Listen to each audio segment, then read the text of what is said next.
Thomas found an old track. He wanted to be alone. "The other engines don't want me around," he puffed sadly. "They wish I wasn't here at all." Stanley puffed towards Thomas. He saw that Thomas looked sad and alone. "Thomas feels bad," he chuffed to himself. He felt very sorry for him.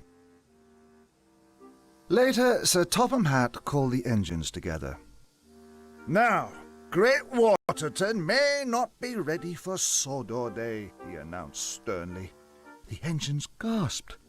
"Miss Jenny's crew will load the rubble into the freight cars tonight, but this means extra work for all of you," he added. "Tomorrow, you will start to shunt the freight cars away to the sidings." Thomas had let down Sir Topham Hatt. He had let down the other engines, and he had let himself down. The other engines started to chuff away. No one spoke to Thomas. He was no longer in charge, and he felt he was no longer wanted.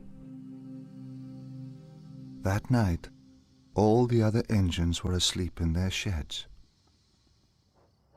But not Thomas. Jack and Alfie had already loaded their cars of rubble. "If I shunt all the freight cars away to the sidings, the tracks will be clear in the morning. Then everyone will like me again." Thomas wanted to do something to get his old job back. So Thomas started to shunt the freight cars away. Thomas worked very hard. He felt very pleased with himself.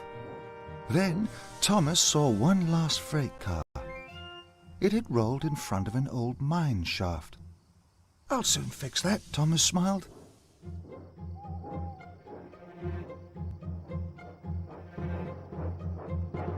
Then there was trouble. Thomas biffed the car too hard. It rolled forward and disappeared into the mine. "Cinders and ashes!" exclaimed Thomas. "Where did that freight car go?" Thomas rolled forward and peered inside. It was very dark. "I must finish the job," he huffed. "I'll soon find that car." And Thomas puffed into the mine.